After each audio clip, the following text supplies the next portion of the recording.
How come they won't let you brew at home? Is it like a fear? Because if you brew, it's like with moonshine, right? If you tweak the brew wrong, you can make somebody go blind. Is that true? Is that a real thing? Yeah, not really. I mean, Oh, it's urban legends. well, I think most of those legends probably originated from people.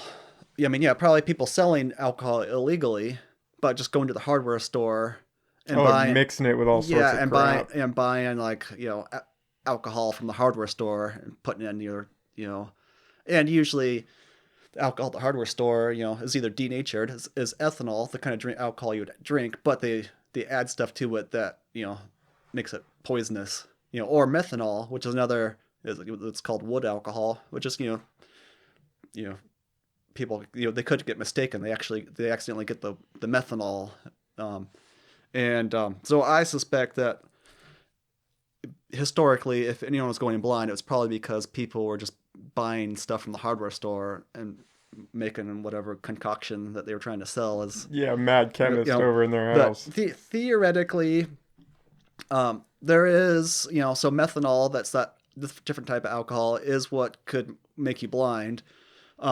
It is possible that you could make enough through distillation that someone could go blind, but generally it would be.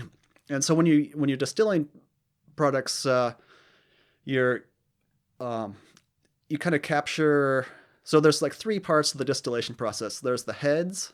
So when you first start, in distilling, you basically take a fermented liquid. So it's like a beer or a wine. You'd add some fruit or some grain or some sugar cane. You add some yeast and water, and the yeast eats the sugar and turns it into alcohol. So you have a kind of an alcoholic liquid, but it's only beer strength or wine strength. You put it in a pot and you bring it up to a boil, and all the alcohol fumes boil off, and then you capture those alcohol fumes and cool it down and turn it into high proof alcohol. So basically, you're boiling off the alcohol and catching the fumes.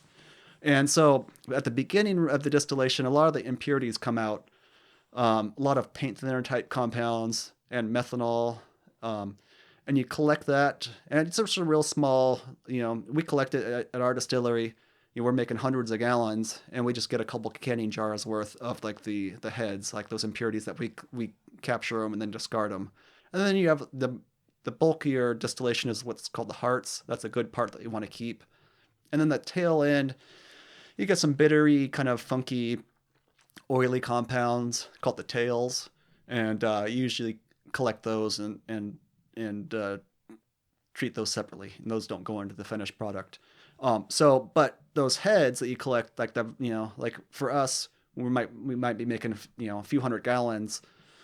The very first like one or two like canning jars we collect could maybe the methanol content of that particular jar might be enough to poison you or make you blind or whatever.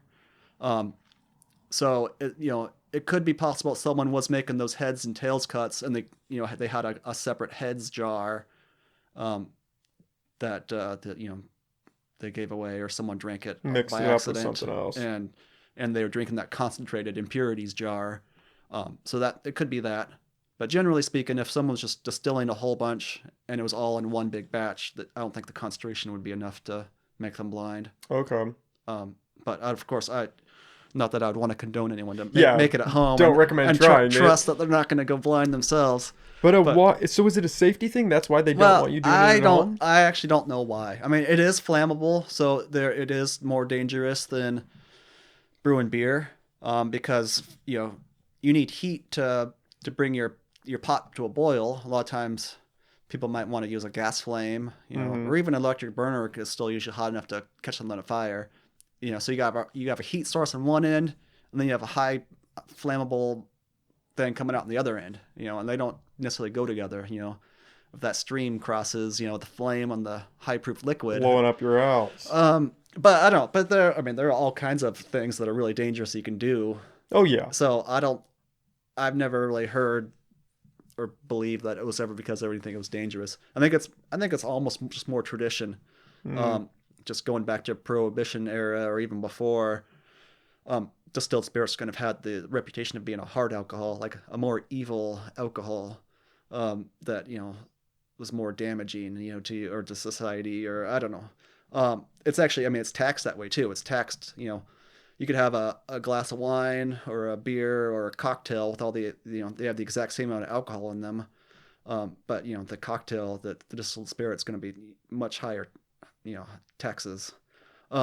Which obviously from my perspective, it kind of works against my financial interests. Yeah, right. But even if I ignored my own financial interests, I don't think that there's a lot of logic behind that. I mean, people realize, yes, if you drink a glass of vodka the same size of a glass of beer, it's going to mess you up. But I Yeah. mean, that's not really the And way people people kill drink. whole bottles. People kill cases of wine. I mean, Yeah. So people generally self-regulate their alcohol consumption. If they're drinking spirits, even if they're doing straight shots, they're doing a shot of like a little 1 or ounce and a half thing. They're not doing a shot like a pint glass like they would with yeah. the beer.